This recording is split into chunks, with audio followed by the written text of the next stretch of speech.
প্রিয় দর্শক শ্রোতা, শবে বরাত আগামী 3 ফেব্রুয়ারি মঙ্গলবার। বলুন না সুবহানাল্লাহ। মহিলাদের বাড়িতে নামাজ পড়ার সহজ নিয়ম এবং সারা রাত কি কি আমল করবেন, কি কি নামাজ, জিকির, তাসবিহ, তাহলিল পাঠ করবেন তা বলে দেব ও 8টি প্রশ্নের উত্তর জানবেন ইনশাআল্লাহ। যেগুলো প্রশ্ন আমাদের সকলের মনে এগুলো প্রশ্ন জাগে, এই প্রশ্নগুলোর উত্তর জানব। এই রাতের ফজিলত হলো, নবীজি সাল্লাল্লাহু আলাইহি ওয়াসাল্লাম বলেছেন, 14 শাবান দিবাগত রাত যখন আসে তখন তোমরা এই রাত ইবাদত বন্দিগিতে কাটাও এবং দিনের বেলা রোজা রাখো, কেননা এদিন সূর্য অস্তর পর আল্লাহ রাব্বুল আলামিন দুনিয়ার আসমানে নেমে আসেন এবং আহ্বান করেন, বলেন, কোনো ক্ষমা প্রার্থী আসো কি, আমি ক্ষমা করব? কোনো রিজিক প্রার্থনাকারী আসো কি, আমি রিজিক দেব? আছো কি কোনো বিপদগ্রস্ত, আমি তাকে বিপদ থেকে উদ্ধার করব। এইভাবে ভোর পর্যন্ত আল্লাহ রাব্বুল আলামিন মানুষের বিভিন্ন প্রয়োজনের কথা উল্লেখ করে আহ্বান করতে থাকেন। বলুন না সুবহানাল্লাহ। প্রিয় দর্শক, এই জন্য এই রাত্রিতে সারা রাত জেগে আমরা ইবাদত বন্দেগী করব ইনশাআল্লাহ। মহিলারা বাসা বাড়িতে কিভাবে নামাজ পড়বেন, এই নামাজ পড়ার সহজ নিয়ম ও জিকির আজগার করবেন, কি কি আমল করবেন আপনাদেরকে বলে দেব ইনশাআল্লাহ। প্রিয় দর্শক, 1 নম্বর প্রশ্ন হলো, শবে বরাতে নির্দিষ্ট কোনো নামাজ আছে কি না। 2 নম্বর প্রশ্ন, শবে বরাতে নামাজ কখন থেকে পড়া শুরু করবেন? অনেকেরই মনে এই প্রশ্নগুলো জেগে থাকে। 3 নম্বর, শবে বরাতের নামাজ মোট কত রাকাত? 4 নম্বর, শবে বরাতের নামাজ কি কি সূরা দিয়ে পড়বেন? 5 নম্বর প্রশ্ন, শবে বরাতের নামাজের নিয়ত কি? 5 নম্বর, শবে বরাতের নামাজের নিয়ত কি?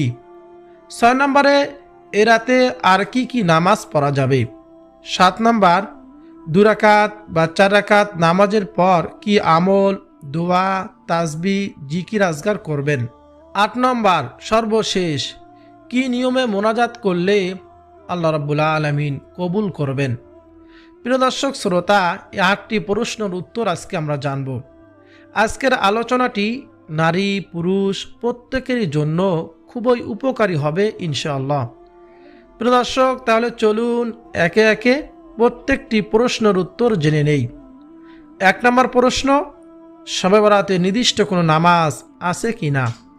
উত্তর হলো, শবে বরাতের রাতে নির্দিষ্ট কোনো ফরজ, ওয়াজিব বা সুন্নতে মুআক্কাদা নামাজের কথা হাদিসে বর্ণিত হয়নি।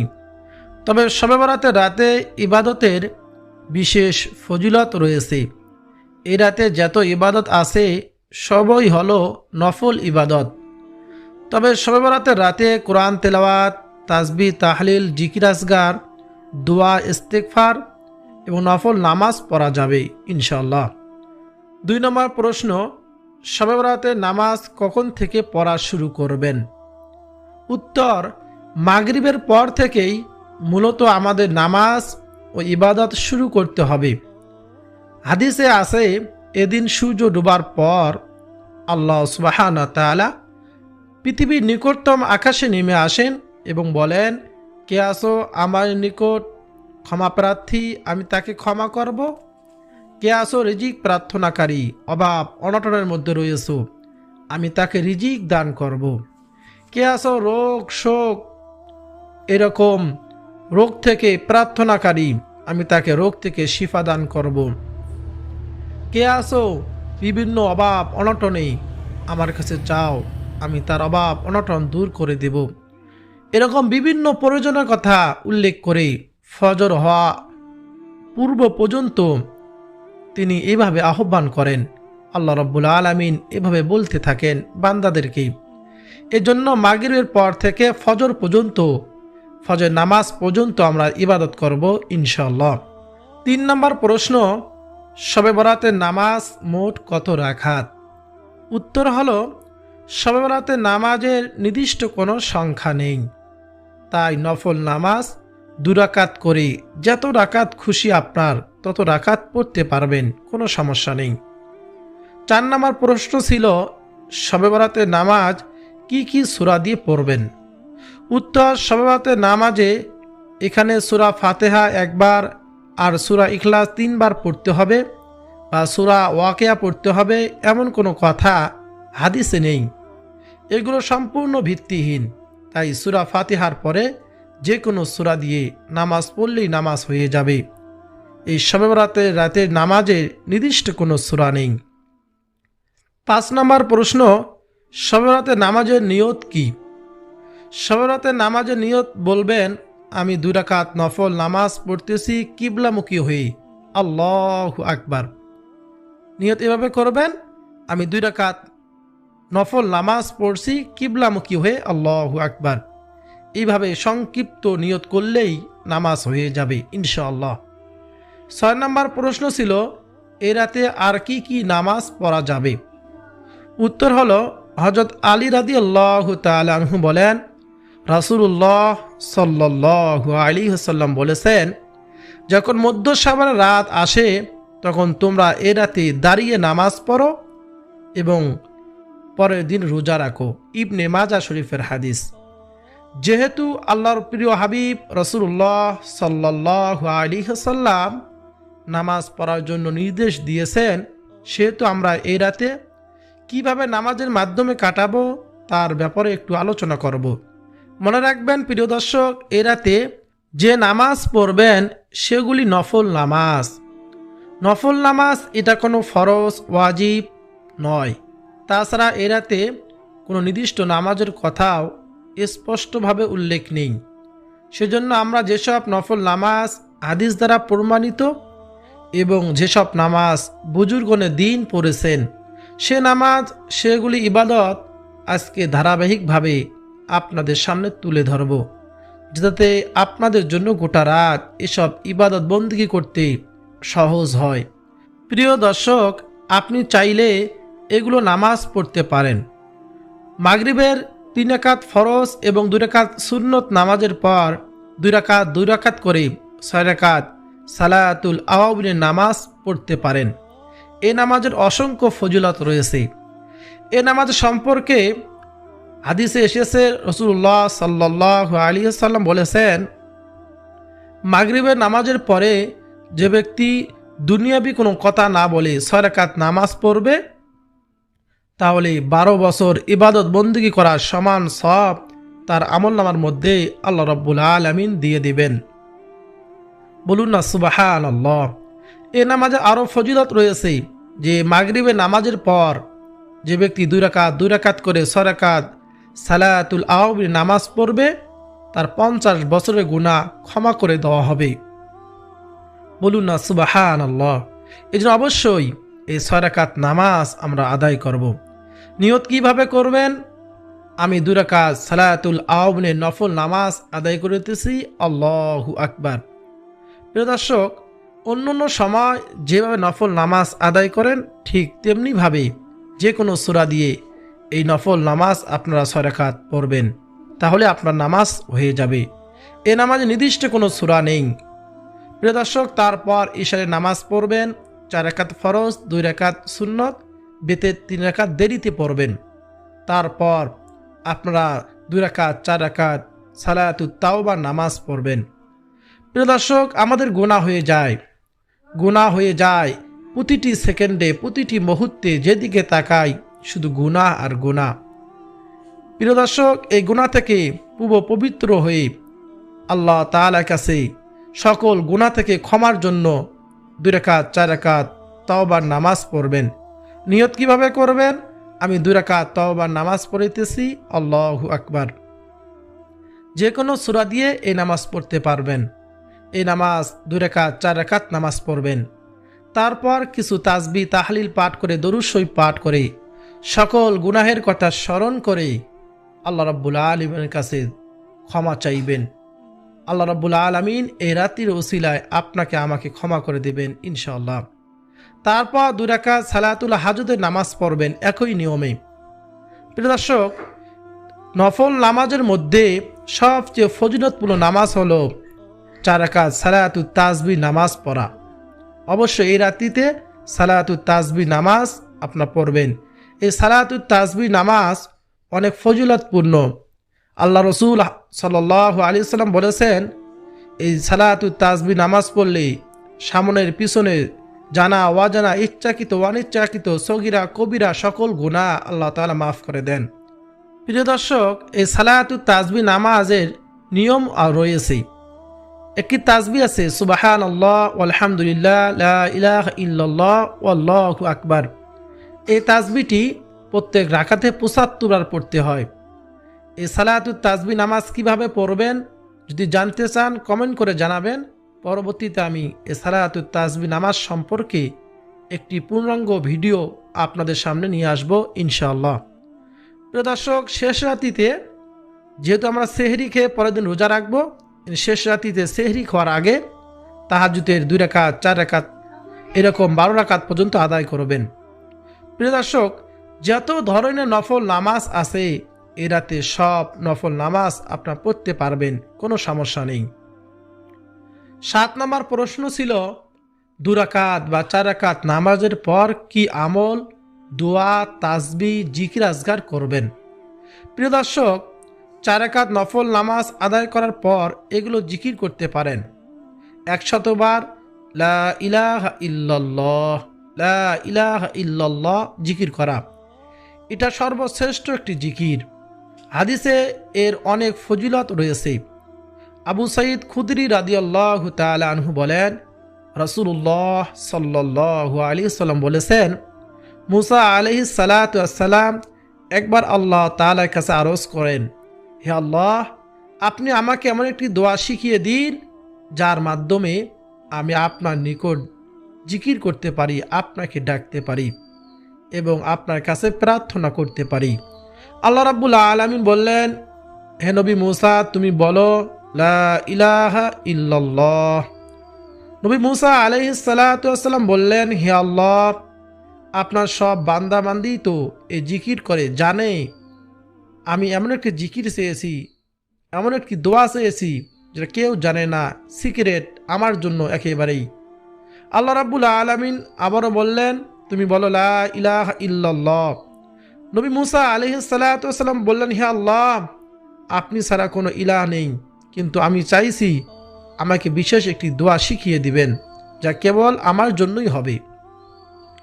আল্লাহ রাব্বুল আলামিন বললেন, হে নবী মুসা, আমি ছাড়া 7 আসমান 7 জমিন ও তার মাঝখানে যা রয়েছে সব কিছু যদি তুমি এক পাল্লায় রেখে দাও আর শুধু লা ইলাহা ইল্লাল্লাহ অন্য পাল্লায় রেখে দাও, তাহলে লা ইলাহা ইল্লাল্লাহ এর পাল্লা ভারী হয়ে যাবে। বলুন না সুবহানাল্লাহ। দর্শক, কত দামি ফজিলতপূর্ণ একটি জিকির হলো এই লা ইলাহা ইল্লাল্লাহ। হযরত জাবের ইবনে আব্দুল্লাহ বলেন, রাসূলুল্লাহ সাল্লাল্লাহু আলাইহি ওয়াসাল্লাম বলেছেন, সর্বোত্তম জিকির হচ্ছে লা ইলাহা ইল্লাল্লাহ এবং সর্বোত্তম দোয়া হলো আলহামদুলিল্লাহ। এজন্য এই রাত্রিতে বেশি বেশি আমরা লা ইলাহা ইল্লাল্লাহ জিকির করব। হযরত মুআজ রাদিয়াল্লাহু তাআলা আনহু বলেন, রাসূলুল্লাহ সাল্লাল্লাহু আলাইহি ওয়াসাল্লাম বলেছেন, যে ব্যক্তি খালেস অন্তরে একনিষ্ঠতার সঙ্গে লা ইলাহা ইল্লাল্লাহ বলবে সে জান্নাতে প্রবেশ করবে। সুবহানাল্লাহ, আল্লাহু আকবার। হযরত ইতবান বিন মালিক রাদিয়াল্লাহু তাআলা আনহু বলেন, রাসূলুল্লাহ সাল্লাল্লাহু আলাইহি ওয়াসাল্লাম বলেছেন, যে ব্যক্তি একবার আল্লাহ তাআলাকে সন্তুষ্ট করার জন্য লা ইলাহা ইল্লাল্লাহ বলবে, কিয়ামতের দিন সে এমনিভাবে উপস্থিত হবে যে তার উপর জাহান্নাম হারাম হয়ে গিয়েছে। বলুন না সুবহানাল্লাহ, আল্লাহু আকবার। প্রিয় দর্শক, আনাস রাদিয়াল্লাহু তাআলা আনহু আরেকটি হাদিসের মধ্যে বলেন, রাসূলুল্লাহ সাল্লাল্লাহু আলাইহি ওয়াসাল্লাম বলেছেন, কিয়ামতের দিন আল্লাহ তাআলা বলবেন, হে মুহাম্মদ সাল্লাল্লাহু আলাইহি ওয়াসাল্লাম, সৃষ্টির মধ্যে হতে আপনার উম্মতের মধ্যকার এমন ব্যক্তিকে জান্নাতে প্রবেশ করান যে ব্যক্তি একদিন হলো ইখলাসের সঙ্গে এই সাক্ষ্য দিয়েছে যে আল্লাহ ছাড়া কোনো ইলাহ নেই এবং সে এর উপর মৃত্যুবরণ করেছে। অর্থাৎ লা ইলাহা ইল্লাল্লাহ বলে মৃত্যুবরণ করেছে। বলুন না সুবহানাল্লাহ। প্রিয় দর্শক, পরিশেষে যে ব্যক্তি সবসময় লা ইলাহা ইল্লাল্লাহ জিকির করবে, আল্লাহ তাআলা তাকে ঈমানের সঙ্গে মৃত্যু নসিব করবেন। আল্লাহ সুবহানাহু ওয়া তাআলা আমাদের সবাইকে লা ইলাহা ইল্লাল্লাহ জিকির করার মাধ্যমে মৃত্যুর সময় কালিমা নসিব এবং জান্নাত লাভের তৌফিক দান করুন, আমিন। প্রিয় দর্শক, তারপর 100 বার সুবহানাল্লাহ পাঠ করবেন। এই জিকিরের মাধ্যমে জান্নাতে বৃক্ষরোপণ হয় এবং অর্জিত হয় অফুরন্ত সওয়াব। বলুন না সুবহানাল্লাহ। সাদ রাদিয়াল্লাহু তাআলা আনহু বলেন, একদিন রাসূলুল্লাহ সাল্লাল্লাহু আলাইহি ওয়াসাল্লাম তার সঙ্গীদেরকে প্রশ্ন করেন, তোমাদের কেউ কি 1000 নেকি অর্জন করতে অক্ষম? তখন তার একজন সঙ্গী জিজ্ঞেস করলেন, কিভাবে আমাদের কেউ 1000 নেকি অর্জন করতে পারে? তখন নবীজি সাল্লাল্লাহু আলাইহি ওয়াসাল্লাম বলেন, তোমাদের কেউ 100 বার সুবহানাল্লাহ পাঠ করবে, তাহলে তার জন্য 1000 নেকি লেখা হবে এবং 1000 পাপ মোচন করা হবে। তিরমিজি শরীফের হাদিস। বলুন না সুবহানাল্লাহ। এজন্য এইগুলো জিকির আমরা সকলেই জানি, কিন্তু ফজিলত জানি না। অসংখ্য ফজিলত রয়েছে এই জিকিরগুলো। তারপর 100 বার আলহামদুলিল্লাহ পাঠ করবেন। কৃতজ্ঞতা প্রকাশের সংক্ষিপ্ত বাক্য আলহামদুলিল্লাহ। এটা জিকির উত্তম দোয়া ও জিকির। এই জিকির মিজানের পাল্লায় সব ভরপুর করে দেয়। বলুন না সুবহানাল্লাহ। আবু মালিক আশআরী রাদিয়াল্লাহু তাআলা আনহু বলেন, রাসূলুল্লাহ সাল্লাল্লাহু আলাইহি ওয়াসাল্লাম বলেছেন, উজু হলো ঈমানের অর্ধেক, আলহামদুলিল্লাহ হলো পূর্ণ করে দেয় মিজানের পাল্লা। সুবহানাল্লাহ ও আলহামদুলিল্লাহ পূর্ণ করে আকাশমণ্ডলী ও জমিনের মধ্যবর্তী স্থান। মুসলিম ও তিরমিজি শরীফের হাদিস। বলুন না সুবহানাল্লাহ। তারপর 100 বার ইস্তেগফার পাঠ করবেন, আস্তাগফিরুল্লাহ। কোরআনে ইস্তেগফার করার নির্দেশ দেওয়া হয়েছে। রাসূলুল্লাহ সাল্লাল্লাহু আলাইহি সাল্লাম নিষ্পাপ হওয়া সত্ত্বেও ইস্তেগফার পাঠ করতেন। ইবনে উমর রাদিয়াল্লাহু তাআলা আনহু বলেন, রাসূলুল্লাহ সাল্লাল্লাহু আলাইহি সাল্লাম বলেছেন, হে মানব মণ্ডলী, হে আমার উম্মতেরা, তোমরা আল্লাহ তাআলার কাছে তওবা করো। আমি দৈনিক 100 বার তওবা ইস্তেগফার করি। মুসলিম শরীফের হাদিস। এজন্য বেশি বেশি ইস্তেগফার পাঠ করব। সব থেকে ছোট ইস্তেগফার হলো আস্তাগফিরুল্লাহ, আস্তাগফিরুল্লাহ। এই ইস্তেগফারটি আমরা পাঠ করব ইনশাআল্লাহ। তারপর 100 বার আল্লাহু আকবার পাঠ করব। আল্লাহ তাআলার বরত্ব ও মহিমা বর্ণনার সর্বোত্তম শব্দ আল্লাহু আকবার। এই শব্দের জিকিরের রবের সঙ্গে দীর্ঘ সম্পর্ক গড়ে তোলে। আবু হুরায়রা রাদিয়াল্লাহু তাআলা আনহু বলেন, রাসূলুল্লাহ সাল্লাল্লাহু আলাইহি ওয়াসাল্লাম বলেছেন, সুবহানাল্লাহ ওয়ালহামদুলিল্লাহ লা ইলাহা ইল্লাল্লাহ আল্লাহু আকবার। এটা বলা আমার কাছে যেসব বস্তুর উপর সূর্য রর্ষিত হয় সব কিছু থেকে আমার কাছে বেশি প্রিয়। অর্থাৎ পৃথিবীর মধ্যে যেগুলো বস্তুর উপর সূর্য উদয় হয়, এইগুলো জিনিসের সব চাইতে এই জিকিরগুলো নবীজি সাল্লাল্লাহু আলাইহি সাল্লামের কাছে প্রিয়। বলুন না সুবহানাল্লাহ। প্রিয় দর্শক, তারপর আপনারা 100 বার দরুদ শরীফ পাঠ করবেন। সব থেকে ছোট দরুদ সাল্লাল্লাহু আলাইহি ওয়াসাল্লাম। আর যদি পারেন তাহলে দরুদ ইব্রাহিম পাঠ করার চেষ্টা করবেন। আল্লাহ তাআলা নবীর শানে দরুদ পাঠ করার নির্দেশ দিয়েছেন। কোরআনে বর্ণিত হয়েছে, নিশ্চয় আল্লাহ ও তার ফেরেশতারা নবীর প্রতি দরুদ পাঠ করেন। হে মুমিনরা, তোমরাও তার প্রতি দরুদ পড়ো এবং বেশি পরিমাণে সালাম পাঠাও। সূরা আহজাব 56 নম্বর আয়াত। আনাস ইবনে মালিক রাদিয়াল্লাহু তাআলা আনহু বলেন, নবীজি বলেছেন, যে ব্যক্তি আমার প্রতি একবার দরুদ পাঠ করবে, আল্লাহ সুবহানাহু ওয়া তাআলা তার উপর 10 বার রহমত নাজিল করবেন। তার 10টি গুনাহ ক্ষমা করে দেওয়া হবে, তার মর্যাদা 10 ধাপ বাড়িয়ে দেওয়া হবে। বলুন না সুবহানাল্লাহ, আল্লাহু আকবার। প্রিয় দর্শক, এই জিকির আজগারগুলো করবেন, দরুদ শরীফ ইস্তেগফারগুলো পাঠ করবেন এই রাত্রিতে এবং সারা বছর এগুলো আমল অব্যাহত রাখার চেষ্টা করব ইনশাআল্লাহ। সর্বশেষে শবে বরাতের রাতে কি নিয়মে মোনাজাত করলে আল্লাহ রাব্বুল আলামিন আমার আপনার দোয়াগুলো কবুল করবেন। সারা বছর একই নিয়মে আমরা মোনাজাত করব। অনেকেই প্রশ্ন করেন এবং রাগ করে বলেন আমার দোয়া আল্লাহ তাআলা কবুলই করে না। কবুল করবে বা আবার কিভাবে? আপনি সঠিক নিয়মে আল্লাহ তাআলার কাছে মোনাজাত করতে জানেন না। মোনাজাত করার সঠিক নিয়ম হলো প্রথমে আল্লাহ তাআলার প্রশংসা দিয়ে তারপর নবীজি সাল্লাল্লাহু আলাইহি সাল্লামের উপর দরুদ পাঠ করে মোনাজাত শুরু করতে হয়। প্রথমে আলহামদুলিল্লাহি রাব্বিল আলামিন বলে দোয়া শুরু করতে পারেন এবং দোয়ার শুরু করার আগে কয়েকবার দরুদ শরীফ পাঠ করবেন। সব থেকে ছোট দরুদ সাল্লাল্লাহু আলাইহি ওয়াসাল্লাম। তারপর আরেকটি ছোট দরুদ রয়েছে আল্লাহুম্মা সাল্লি ওয়া সাল্লিম আলা নাবিয়িনা মুহাম্মদ। যদি পারেন দরুদ ইব্রাহিম, আমরা নামাজের মধ্যে যে দরুদটি পড়ে থাকি এই দরুদ পাঠ করে কয়েকবার পাঠ করে তারপর দোয়া শুরু করবেন। প্রিয় দর্শক, তারপর নিজের গুনার জন্য, নিজের কল্যাণের জন্য, নিজের বাবা মার জন্য, আত্মীয় স্বজনদের জন্য, সকল মুসলমানদের জন্য দোয়া করবেন। প্রিয় দর্শক শ্রোতা, আপনি মোনাজাতের মধ্যে এই ফজিলতপূর্ণ দোয়াগুলো পাঠ করবেন। প্রায় সময় রাসূলুল্লাহ সাল্লাল্লাহু আলাইহি ওয়াসাল্লাম এই দোয়াগুলো মোনাজাতের মধ্যে পাঠ করতেন। তা হলো রব্বানা আতিনা ফিদ দুনিয়া হাসানা ওয়া ফিল আখিরাতি হাসানা ওয়া কিনা আযাবান নার। অর্থ হলো রব্বানা আতিনা ফিদ দুনিয়া হাসানা, হে আল্লাহ আমাকে দুনিয়ার কল্যাণ দান করুন। তারপর অফিল আখিরাতি হাসানা, আখিরাতের কল্যাণ দান করুন। ওয়া কিনা আযাবান নার, এবং জাহান্নামের আগুন থেকে, আযাব থেকে আমাকে রক্ষা করুন। কত সুন্দর অর্থ! এই দোয়াটি আমরা বেশি বেশি পাঠ করব। তারপর মৃত এবং জীবিত পিতামাতার জন্য এই দোয়াটি পাঠ করব মোনাজাতের মধ্যে, রব্বির হামহুমা কামা রব্বায়ানি সগীরা, রব্বির হামহুমা কামা রব্বায়ানি সগীরা। আমরা বেশি বেশি আমাদের পিতামাতার জন্য, আমাদের পূর্বপুরুষদের জন্য দোয়া করব।